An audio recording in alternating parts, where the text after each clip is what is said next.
Hello friends, आज हम लोग इस लेक्चर में जानने वाले हैं संवेग संरक्षण के नियम यानी law of conservation of momentum. तो इसके बारे में आज हम लोग जानने वाले हैं। तो इसे स्टार्ट करने से पहले आप मेरे चैनल कॉम्पिटिटिव गुल्लक को लाइक करें, शेयर करें और सब्सक्राइब करें ताकि कोई भी नोटिफिकेशन आप तक सबसे पहले पहुंच सके। तो चलिए हम लोग स्टार्ट करते हैं। तो यहाँ पे बात हो रहा है संवेग संरक्षण के नियम। तो इसमें कहा जाता है कि जब दो या दो से अधिक, ठीक है, यानी कोई वस्तु है, तो जब दो या दो से अधिक वस्तु एक दूसरे के ऊपर कार्य करेगी तो उसमें जो संपूर्ण संवेग लगेगा, ठीक है, वो स्थिर रहता है। वो संपूर्ण संवेग क्या रहता है? स्थिर रहता है, जबकि उस पर कोई बाहरी बल उस पर न लगे। ठीक है, यानी इसका कहने का अर्थ है कि जब दो या दो से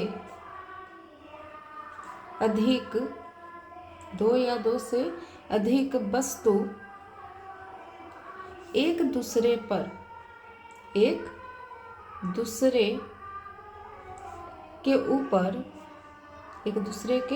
ऊपर कार्य करती है तो इनका जो संपूर्ण संवेग बनेगा, ठीक है, इनका जो संपूर्ण संवेग बनेगा यानी पूरा संवेग बनेगा वो क्या रहता है? स्थिर रहता है। ठीक है, वो क्या रहता है? स्थिर रहता है, बशर्ते बाहरी बल उस पर न लगे। ठीक है, यानी कि संवेग संरक्षण के नियम में यह कहा जा रहा है कि जब दो या दो से अधिक वस्तु एक दूसरे के ऊपर कार्य करती है तो उसका जो संपूर्ण संवेग रहता है वो क्या रहता है? स्थिर बना रहता है, जबकि उस पर कोई बाहरी बल उस पर न लगे। ठीक है, या आप संवेग संरक्षण नियम को कुछ अलग तरीके से भी कह सकते हैं। ठीक है, यानी आप कह सकते हैं कि संवेग को न तो उत्पन्न किया जा सकता है, और न ही इसे नष्ट किया जाता है। ठीक है, यानी संवेग को न आप बना सकते हैं, न ही उसे खत्म कर सकते हैं। तो संवेग संरक्षण के नियम को इस तरीके से भी परिभाषित किया जाता है कि संवेग को न उत्पन्न किया जा सकता है और न ही नष्ट किया जाता है। यह भी क्या कहलाता है? संवेग संरक्षण के नियम ही कहलाता है। इसके बाद आप देख सकते हैं कि अगर कोई भी गति करता हुआ दो वस्तु, ठीक है, कोई भी गति कर रहा है कोई दो वस्तु, जैसे कि मान के चलिए कि यह ट्रक है, ठीक है, और यह मान के चलिए यह कार है। ठीक है, तो अगर गति करते हुए दो वस्तु टकराती है, ठीक है, यानी ये ऐसे चल रही है और यह क्या था? स्थिर था, और यह क्या था? गति में था। ठीक है, तो गति करता हुआ जब कोई स्थिर वस्तु से टकराती है तो टकराने से पूर्व और टकराने के बाद का जो संवेग होता है वो बराबर होता है। यानी कहने का मतलब कि अब ये जो कार है यह क्या हो गई? गति में हो गई। अब यह कार किस में आ गई? गति में आ गई। ठीक है, और जो कार स्थिर था वो अब गति में आ गई, यानी कि ट्रक अब थोड़ा क्या हो गया? उसका चाल थोड़ा धीरे हो गया, यानी वेग अब उसका थोड़ा स्लो हो जाएगा, जिसके वजह से इसका जो वेग स्लो हुआ और इसका जो गति था वो किस में चला गया? कार में। ठीक है, और कार कुछ देर गति करने लगी।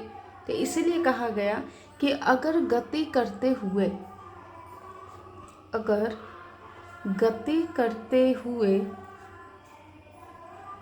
दो वस्तु टकराती है तो टकराने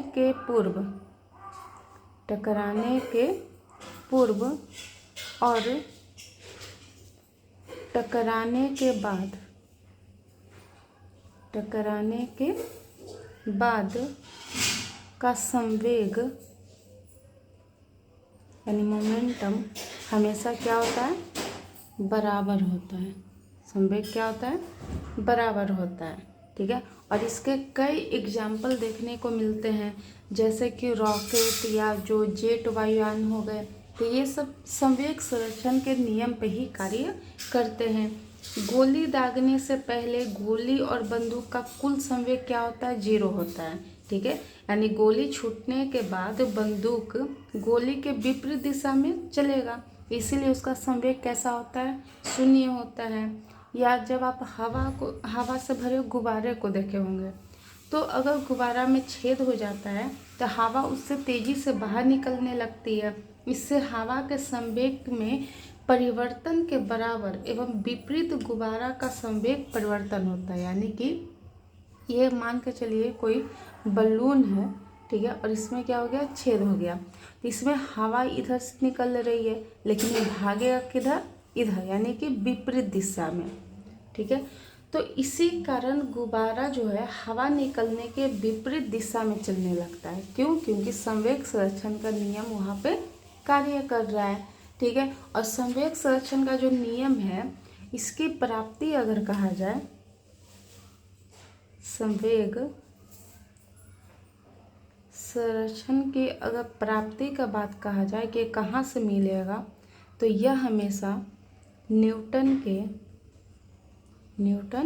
के द्वितीय एवं तृतीय गति नियम से प्राप्त होती है।